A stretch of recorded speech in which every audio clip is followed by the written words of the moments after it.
is that when we do things, the more good and positive things that we do in this life, being obedient to the Father, confessing our sins and repenting from our sins. And when we do a lot of these things, the Father's recording all of this stuff. Bless all the poor, bless all the meek. If you listen to the shepherd, then you bless you the sheep. You the children of the Father if you live a life of peace. If you pure in your heart, then the Father you gon' see. Are you blessed if they persecute you for righteous deeds? Isaiah 5:20 in this world you gon' see. They gon' say you in the court, the devil mad he lost me. Y'all be blessed, they speak evil on our names falsely. Set a man against his son, cause his truth bring division. He ain't open up his eyes, it's the truth, this division. Preach the gospel to the world, Christ the truth, this the mission. Catch your net into the sea, we salute if you fishing. Set a man against his son. Isaiah 53, y'all look who we done. Luke 19 verse 27 when he come. He coming in the power of his Father when he come. He coming in the power of his Father, you can't run. We gon' be the light in this world full of darkness. Proverbs chapter 6:23, they can't stop it. Addicted to this true straight crack, we gon' rock these laws on our conscience. Let your light shine, we gon' glorify the Father. The devil making war with the saints, get hotter. He overcame the world, give him praise, give him honor. They could get his flesh, but his soul they can't bother. They go out to pay, try to do away with Torah. They paying us to sing, y'all be all out of order. Recompense coming, y'all the Father gon' restore ya. Isaiah 43 for his sons and his daughter.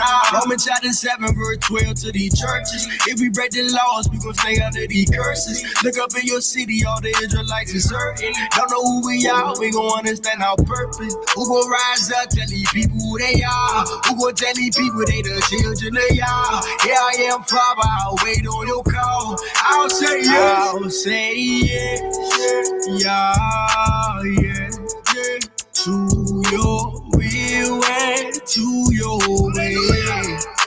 I'll say yes, yeah, yeah, yeah. I will trust you and obey.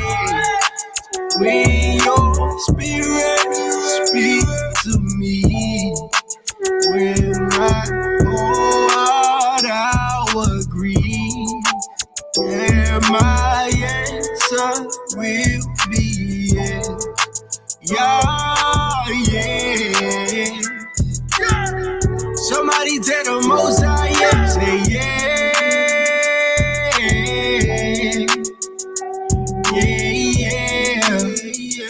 Yeah, yeah. Somebody tell the Most High, yeah, say yeah. Hallelujah. Yeah, yeah. Yeah, yeah. Somebody tell the Most High, yeah, yeah. Yeah, yeah. Yeah, yeah. Somebody tell the Most High, yeah, yeah. Yeah, yeah, yeah, yeah. Today.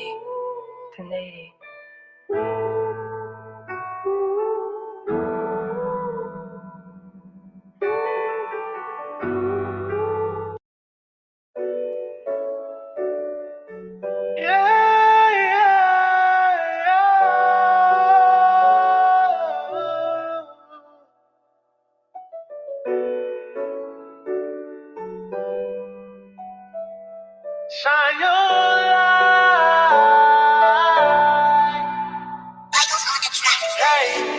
We come from the mud, we been rained on. Messiah is the one to get that pain gone.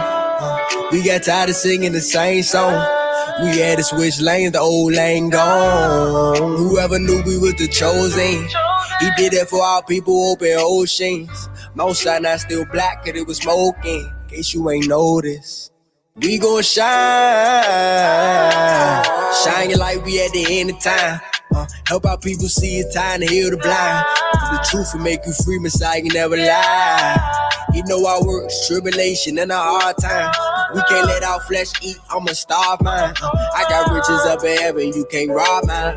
I got peace and I got joy. I'm a God, man. Babylon falling. Letting go the things of the world because I'm all in. I'ma let my light shine bright before all men. Keeping these commandments because I ain't living lawless. Nah, Messiah on his way back. Look at the prophecy, Aki, I'm talking straight facts. We straight away from the Father, it's time to straight back. And he gon' greet his kids with open arms. We in the end times, bringing we gon' shine.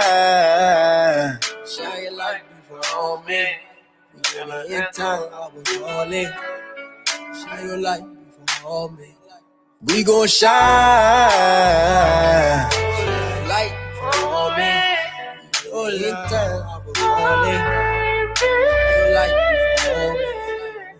Separation in these times, the harvest gonna be plenty. But the laborers are few, I hope you comprehend it. You say me pick me out the world, I was dirt under a snail. Now I finally get the seat, now I'm remaining focused. Look up in school for not the truth, I knew that I was chosen. I wasn't focused, try to blame these nations with my purpose. But was it worth it? I'm the one that picked them curses. I'm the one that felt my purpose. I'm the one that wasn't working. I'm the one that left them coming. I hope you know that's they plan. These demons tempting, move your mouth from off their hand.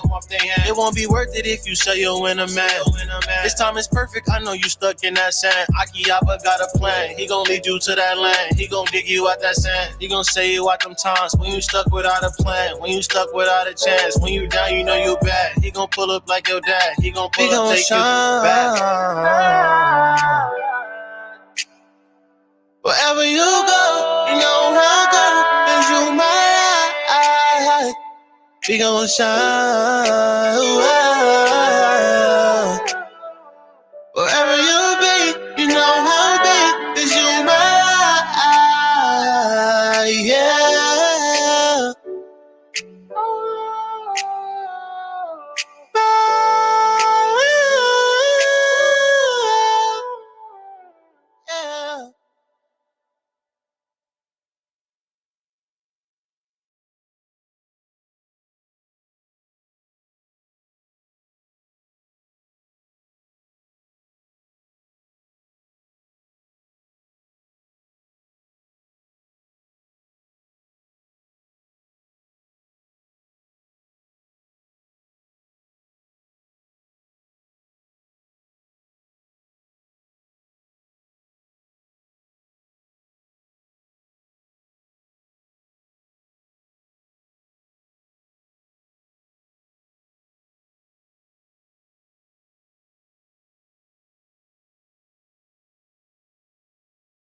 Shalom, this is your brother Judah from Anointed House of Saints with the verse of the day. And the verse of the day is coming from 2 Corinthians chapter 12 and verse 7, and it reads, "Unless I should be exalted above measure through the abundance of revelations, there was given to me a thorn in the flesh, the messenger of Satan to buffet me, lest I should be exalted above measure."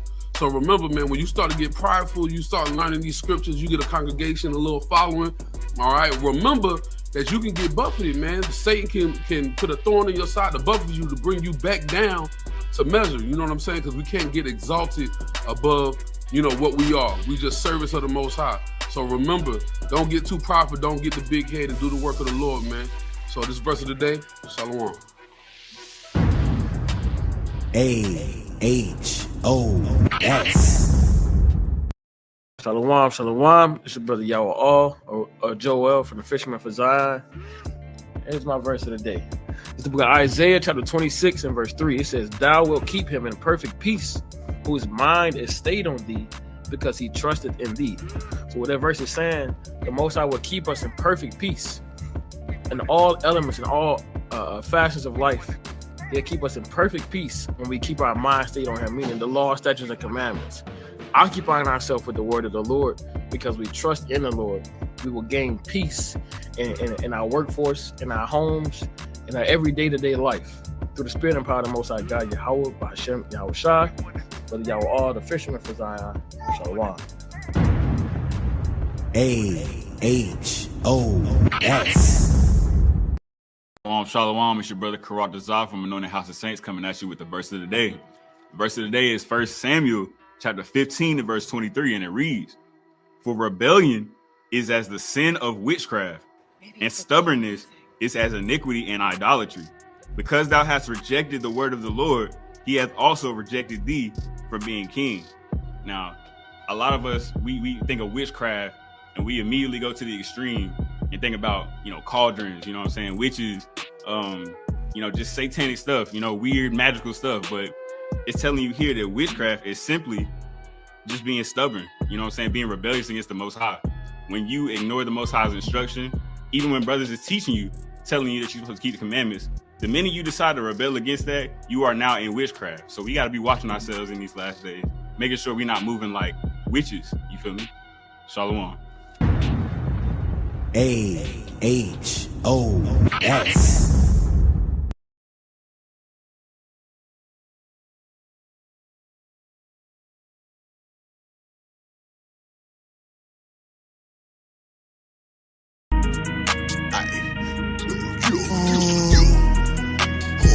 Why I let your phone? Just don't keep it real. Yeah, how I live. I might speak that slang, but got that word. Yo, I can still pull up where I served in. They watching my moves, they observing. Steam my brother, it's whatever for you. I'ma serve. Gotcha. What you need? I might speak that slang, but got that word. Yo, I can still pull up where I served in. They watching my moves, they observing. Steam my brother, it's whatever for you. I'ma serve. I'm standing right here, you can crucify me. I'll forever be a voice for the voiceless. Hang with the Lord, you can get on. Ask my haters who they put on. Do this for the Lord, we don't put on. And we lay down the blueprint, and we following the red blade. Put a blue letter, re-reference. No blood or Crips, y'all brothers repent. You know the vibes when we bump shows. No, we going up, but don't speak on. Know what I'm on in real time. And we too lit for lies. The box they living lies. Don't need your criticize. Never met him one time, but my name in his mind. One more time, I gotta remind. To stop the COVID, they wild. I might speak that slang, but got that word. Yo, I can still pull up where I served in. They watching my moves, they observe. Steam my brother, it's whatever for you. I'ma serve. I might speak that slang, but got that word. Yo, I can still pull up where I served in. They watching my moves, they observe. Steam my brother, it's whatever for you. I'ma serve. Yo.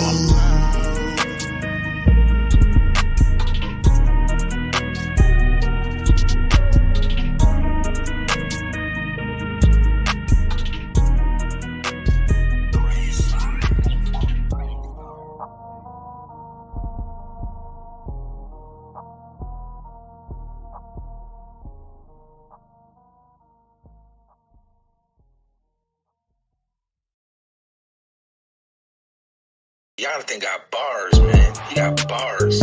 But he always making slow music, man. I wanna pray to his music and meditate. He can't get hype, man. Sometimes I wanna get hype for the Lord. Come on, man. Blood on the post. Blood on the post. Blood on the post. Blood on the post. Blood on the post. Blood on the post. Blood on the post. Blood on the post. Blood on the post. Blood on the post. Blood on the post. Blood on the post. Blood on the post. Blood on the post. Blood on the post. Blood on the post, blood on the post, blood on the post, blood on the post, blood on the post, blood on the post, blood on the post, blood on the post, blood on the post, blood on the post, blood on the post, blood on the post, blood on the post, keeping them close. Man, we got fringes and seats on the clothes. Me and my brothers ain't sleeping, we reading the secrets. The deepest you've been is the ocean. Now we been swimming in waters that's deeper than rivers to Jordan. We creeping up on them. It's the 14th of the month. Bone Thugs one day late for the show. Oh. Ain't never been out, ever since Red Pen Pals. You too late, you let them in now. We like veterans, niggas that's power. These secrets only come through steady, no regrets. We walk through water like Jesus. We raising the dead, you see this. Look at this evening pose. Blood on the post. Blood on the post. Blood on the post. Blood on the post. Blood on the post. Blood on the post. Blood on the post. Blood on the post. Blood on the post. Blood on the post. Blood on the post. Blood on the post. Blood on the post. Blood on the post. Blood on the post, blood on the post, blood on the post, blood on the post, blood on the post, blood on the post, blood on the post, blood on the post, blood on the post, blood on the post, blood on the post. We holding post, chopping up doctrines, they ain't coming close. They had up 3 strikes like I'm Warner Franco. We're Rochelle toast, wisdom is better than silver and gold. This water is knocking down wicked Pharaoh. Can't swim through the sea, made it was too slow. Pharaoh was sober-minded, think he can and go. Escape on a starry night, Victor Van Gogh. Living good unchained like what's your Django. Strippers down in the hood, now they wanna tango. Death angels coming close, so watch your back, bro.